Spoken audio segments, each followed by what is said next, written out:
Morning, YouTubers. What's up? This is a Beaver Creek small stockman.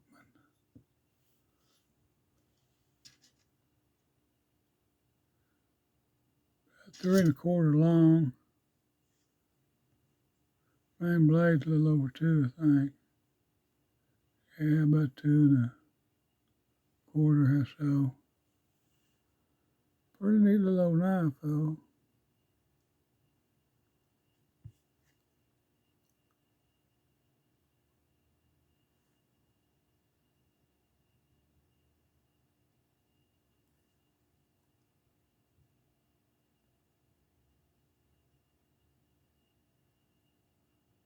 Seems to be built good. I don't know who sells them.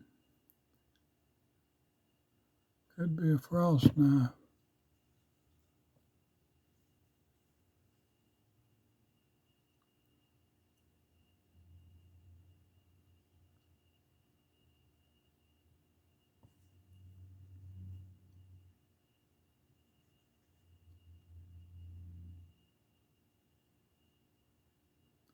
Well, I hope you guys enjoyed it.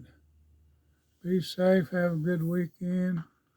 God bless you and come back and visit. Thank you, thank you, thank you. Please subscribe.